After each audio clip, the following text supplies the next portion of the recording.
바울은 이방의 신화에 반대하여 이 세계에 관한 진짜 이야기를 전하고 있었습니다. 바울이 전한 것은 그리스, 로마 신화와 달리 바울과 신약의 저자들이 전하는 이야기는 그것이 진정 사실일 때만 그 의미가 통합니다. 이 세상의 실체이며 혈육을 지닌 나사렛 예수와 그의 죽음 및 부활이 실체란 것입니다. 거기에 덧붙여 바울은 독자들에게 온 우주가 어디를 향해 나아가는지를 포함하는 이야기를 들려줍니다. 바울은 창조에서 새 창조에 이르는 역사관을 분명하게 제시합니다. 이 역사관은 이방 세계를 향해 하나의 역사 지도를 펼쳐 보이는데 이 지도의 중심에는 부활과 성령이 서 있습니다. 로마서 8장은 이 점을 분명하게 입증합니다. 새 시대가 이미 시작되었고 언젠간 완성될 것입니다. 바울의 복음은 사람이 어떻게 구원을 받는가에 관한 교리도 아닙니다. 바울의 복음은 일단 사실을 나열한 것입니다. 그렇다면 예수와 관련된 그 이상한 사건들과 이방 세계는 어떤 관계가 있는 걸까요? 그 사건들은 그저 유대인에게 발생한 이상한 사건들에 불과한 것이 아니라 온 우주를 위한 창조주의 계획이 성취된 것이라고 바울은 말하고 있는 것입니다. 예수와 그의 부활에 관한 이야기는 곧 세계의 창조주에 관한 이야기입니다.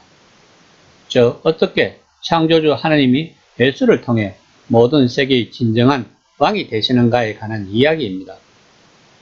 바울은 유대교의 해석 틀 안에서 예수의 죽음과 부활을 이해하고 풀어서 설명했는데 이 틀은 묵시적 성격을 띠고 있습니다.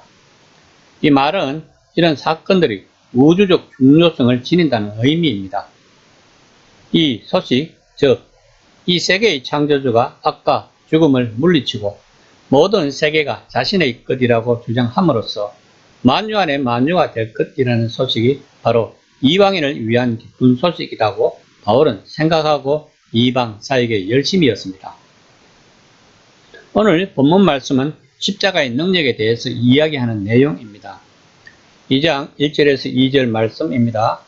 형제들아, 내가 너희에게 나아가 하나님이 증거를 전할 때 말과 지혜의 아름다운 것으로 아니하였나니 내가 너희 중에서 예수 그리스도와 그가 십자가에 못 박히신 것 외에는 아무것도 알지 아니하기로 작정하였습니다. 고린도는 바울이 2차 전도여행을 하면서 복음을 전한 곳입니다. 사도 바울은 아테네처럼 지성이 넘치는 도시에서 하나님의 말씀을 전하면 많은 사람들이 복음을 받아들일 거라고 기대했습니다. 하지만 그들의 반응은 아주 냉소적이었습니다. 그리고 나서 고린도에서 전도하게 되었을 때 고린도 사람들이 너무 세속적이고 우상 숭배가 심각한 것을 보고 감히 복음을 전할 엄두를 내지 못했을 것입니다. 당시 고린도 사람들은 음란하고 비도덕적이었지만 그리스 철학이나 수사학 등 지적 가르침을 좋아했습니다. 아마도 바울은 고린도에서 어떻게 복음을 전할까 고민을 많이 했을 것입니다. 당시 소피스트들이 했던 것처럼 웅변술이나 수사학적 방법을 쓸 것인지 아니면 인간적인 지혜나 말의 기교를 사용하지 않고 예수님의 죽음과 부활에 대해서 있는 그대로 전할지를 바울은 고민을 했을 것입니다. 그리고 바울은 후자를 택했습니다. 사도 바울은 세상적 지식이 많은 사람입니다. 즉 그리스인이 좋아하는 철학과 수사학에 대해서도 아는 것이 많았습니다. 그런 그가 지성의 도시 아테네에서 하나님에 대해 변증하고 그리스도의 부활을 전거했지만 아테네 사람은 부활의 가르침을 받아들이지 않았습니다. 그들은 플라톤의 철학, 즉 이원론에 깊이 심취해 있어서 사람의 영혼은 깨끗하고 영원하지만 인간의 육체는 부정하다고 믿었기 때문입니다. 사도 바울은 고린도에서 그의 가르침을 받아들이든지 말든지 하나님께 맡기고 오직 예수가 하나님의 아들 되심, 즉 그리스도가 하나님의 아들이지만 인간이 되셔서 이 세상에 오셨다는 것과 그 예수가 하나님이 우리 인간을 사랑하셔서 우리 죄를 대신하여 십자가에서 못 박히셨고 부활했다는 것을 전했던 것입니다. 즉 바울은 사람들에게 복음을 이해시키려고 하지 않고 일방적으로 선포하기만 했습니다. 그랬더니 하나님의 강력한 성령의 역사가 나타나면서 사람들이 복음을 믿기 시작했다는 것입니다. 그러나 우리들은 바울이 고린도에서 어떤 기적을 행했는지는 알지 못합니다. 그럼에도 불구하고 고린도에서 예수를 믿는 사람들이 생겼다는 것은 성령의 역사함 밖에는 설명할 수가 없습니다. 2장 3절 말씀입니다. 내가 너희 가운데 거할 때 약하고 두려워하고 심히 떨었노라. 본문에서 약하다는 것은 자신감이 없었다는 뜻입니다. 사도 바울은 아테네에서 복음을 전한 것을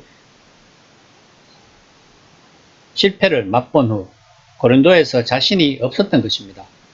그리고 두려워했다는 것은 혹시나 다른 곳처럼 복음을 전하는데 복음을 싫어하는 사람들이 나타나 욕하고 몽둥이로 때리며 해방을 놓지 않을까 두려워하고 심히 떨었다고 고백하고 있는 것입니다. 2장 4절에서 5절 말씀입니다. 내 말과 내 전담이 설득력 있는 지혜의 말로 하지 아니하고 다만 성령이 나타나신가 능력으로 하여 너희 믿음이 사람이 지혜 있지 아니하고 다만 하나님의 능력이 있게 하려 하였노라. 바울이 아테네에서는 실패를 했는데 고린도에서는 어떻게 복음을 전하는 데 성공을 했을까요? 바울은 아테네에서는 자신의 능력으로서 복음을 전하려고 했을 것입니다. 바울은 교육을 많이 받은 사람입니다. 그러므로 아테네 같은 지성의 도시에서 많은 사람들과 토론을 하는 것에서도 전혀 위축이 되지 않았을 것입니다. 그러므로 성령이 역사할 틈이 없었을 것입니다. 그러나 고린도에서는 틀렸습니다. 바울은 아테네에서 실패를 맛본 후 의기소침하여 그냥 예수는 하나님의 아들이신데 그 예수가 우리들의 죄를 위하여 십자가에 제용이 되었고 3일 만에 부활을 했다는 것을 담백하게 전했을 것입니다. 그런데 바울이 일반적인 수사적 기교를 전혀 사용하지 않았는데도 사람들의 마음과 생각과 삶이 바뀌었다는 것입니다. 바울은 그 시대의 최고의 지성인 중 한 사람이었을 것입니다. 다시 말하면 아는 것이 많다는 것입니다. 사람들은 자기가 가지고 있는 능력을 남들에게 인정받고 싶어하는 본능이 있습니다. 이 점에서는 바울도 똑같았을 것입니다. 그런 본능이 아테네에서 나왔을 것입니다. 그곳에서 바울이 복음을 전할 때 바울 또한 소피스트들이 즐겨 사용하는 웅변술과 수사학적 기교를 곁들여서 그들과 토론을 했을 것입니다. 그러나 실패를 했습니다. 이것은 무엇을 이야기하고 있는 걸까요? 바울은 아테네에서는 자기의 힘으로 하려고 했던 것입니다. 바울은 아마도 이때까지 전도를 했던 지역보다 아테네에서는 자신이 있었을 것입니다. 그래서 일행을 남겨두고 혼자서 먼저 아테네로 오는데도 주저함이 없었을 것입니다. 다시 말하면 바울 자신이 주체가 되어서 하나님의 나라의 일을 했다는 것입니다. 하나님 나라의 일은 하나님이 주체가 되어서 하는 일입니다. 우리는 다만 도구에 불과할 뿐입니다. 인간들은 근본적으로 교만하기 때문에 복음을 전할 때 처음에는 하나님의 능력을 의지하다가 부흥이 일어나면 자신도 모르게 자신의 능력을 자랑하게 된다는 것입니다.